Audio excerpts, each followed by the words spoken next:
The veils you must cut to see the real you. There's something hidden behind your thoughts, your habits, your fears. It's the real you, waiting to be seen. In Hermetic philosophy, one central idea is that truth is not something you add to yourself. It's something you uncover. The real you isn't lost. It's hidden behind veils. These veils are illusions we've accepted as truth, layers of false identity, inherited beliefs, fears, and mental noise. To live a life of spirit, body, and mind in harmony, you must cut through these veils one by one.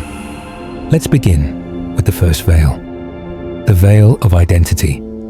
From the day you're born, you are given labels: your name, your nationality, religion, race, gender, job title. These labels shape how you see yourself, but they are not you. They are roles, costumes. The Hermetic axiom, as above, so below, suggests that reality reflects consciousness. If your mind believes in false identities, your reality will reflect them.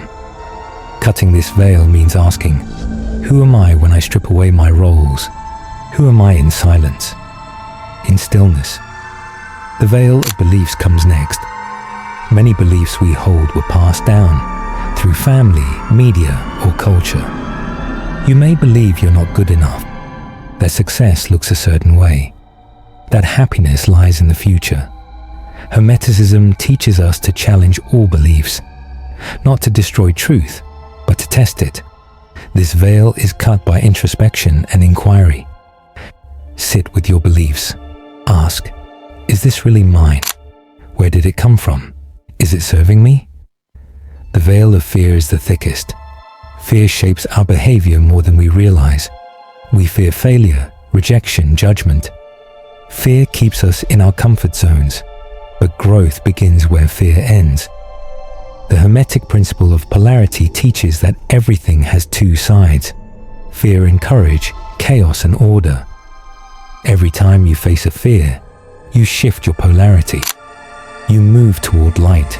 You dissolve a veil, the veil of past and future. Most people live either in memories or in expectations, but the real you is always present. Hermetic wisdom emphasizes mental transmutation, the ability to shift your mental state. When you're caught in the past or worried about the future, transmute that energy into awareness. Return to the now. That's where the true self resides. The veil of thought. We think constantly, so much that we confuse thought with self. But thoughts are clouds passing through the sky of your consciousness. They are not you. Meditation, a key Hermetic practice, is the sword that cuts through this veil. In silence, you begin to see the thinker as separate from the witness. The more you practice, the more you realize you are the sky, not the weather.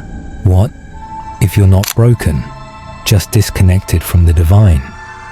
What if everything you thought was wrong with you was never really wrong at all? Maybe you've been carrying the weight of self-doubt, shame, anxiety, or even depression, thinking there's something fundamentally broken inside you. But what if the truth is much simpler and much more powerful? What if you're not broken, just disconnected from the divine? We live in a world that constantly reminds us of what we lack. We are told we're not successful enough, not attractive enough, not strong enough, not spiritual enough. The constant pressure to improve ourselves, to fix what's wrong inside, can become overwhelming. But Hermetic philosophy invites us to see beyond this illusion. According to Hermetic teachings, ancient wisdom rooted in the mysterious traditions of Egypt and Greece, you are already whole, already divine. The only issue is disconnection. Disconnection from your source. Disconnection from your true self. Disconnection from the divine that breathes life into your very being.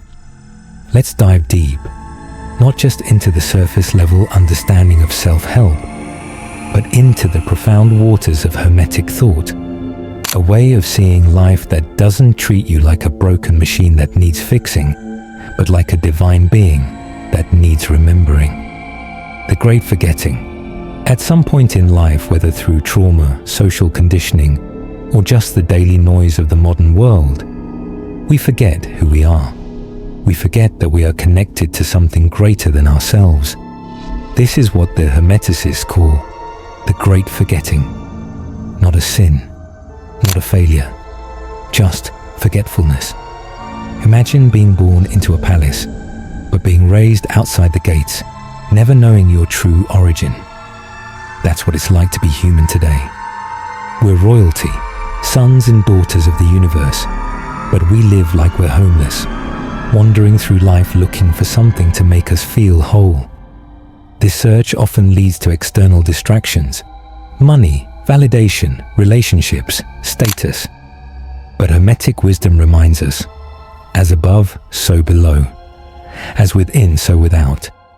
Everything you are looking for out there already exists within you. You're not broken. You've just forgotten your source. The divine spark. Within Hermeticism teaches that every human being carries a spark of the divine, a fragment of the all. In simpler words, there's a sacred fire inside you. That spark is your soul, your consciousness, your true self. But here's the catch. That spark can be buried, covered under layers of fear, pain, self-doubt, and ego.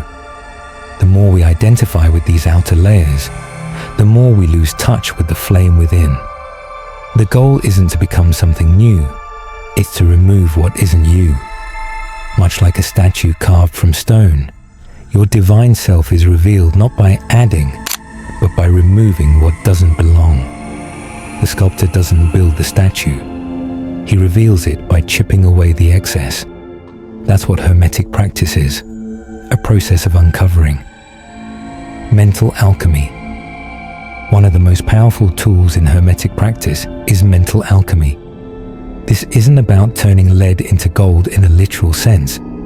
It's about transforming your thoughts, emotions, and beliefs, turning the lead of negative thinking into the gold of spiritual clarity. Mental alchemy teaches you how to shift perception, how to reframe suffering, how to turn fear into fuel and wounds into wisdom. The Hermeticist asks, how can I see this differently? Let's say you feel unworthy. The alchemical approach isn't to fight the feeling, it's to trace its origin. Who told you you're unworthy? A parent, a teacher, society. And is it true? Can a divine spark ever be unworthy? The more you investigate, the more you'll realize much of your suffering doesn't come from reality, but from your interpretation of it. Alchemy begins there, in awareness, in shifting perception, in realizing that pain doesn't define you. It awakens you. You're not broken. You're in the process of remembering. What you resist persists. Another Hermetic truth. Whatever you resist, you feed energy into. When you obsess about avoiding failure, you're still focusing on failure. Your mind is filled with it. And what you fill your mind with, you energize. The mind doesn't work well with don'ts. If I say, don't think about a red apple, what do you picture? A red apple. This is why it's important to focus on what you do want, not what you're trying to avoid. Shift from fear to vision. Daily thought hygiene. Train your mind like a muscle. Would you let your body rot without brushing your teeth or bathing? Of course not. But most people let their minds rot with zero thought hygiene. Here's a daily Hermetic practice to shift that. 1. Morning mental setup. Before reaching for your phone, sit quietly, breathe, ask, what kind of energy do I want to live in today? Then choose a thought to anchor it. Maybe, I am calm, I am guided, I bring peace. 2. Awareness breaks. Set a reminder every few hours to pause and check your thoughts. Ask, is this thought building the reality I want? If not, redirect. 3. Gratitude rewiring. Before bed, List 3 things you're thankful for. Gratitude is a powerful rewiring tool. It shifts your focus from lack to abundance, and what you focus on grows. Imagination is practice for reality. Here's another Hermetic gem. Imagination is not fake, it's rehearsal. When you visualize something clearly, your brain doesn't fully know the difference between real and imagined. That's why athletes visualize their performance. It's why actors rehearse lines in their heads. It's why top performers in every field use mental imagery. Try this. Before an important meeting, visualize it going smoothly. See yourself confident, speaking clearly, receiving respect. Do this often enough, and your subconscious will begin to behave that way because it feels natural. Your outer world becomes a reflection of that inner rehearsal. Negative thinking is spiritual pollution. Every fearful, angry, or self-limiting thought is not just mentally damaging, it pollutes your spirit. Your spirit thrives on clarity, love, truth, and growth. When your mind is filled with garbage, your spirit dims. You feel tired, lost, anxious. You feel disconnected from your purpose. That's why changing your thoughts isn't just about motivation. It's a spiritual detox. Use thought to heal the body. Studies have shown that people who meditate on healing, who visualize their bodies getting stronger, often recover faster. Why? Because the body follows the mind.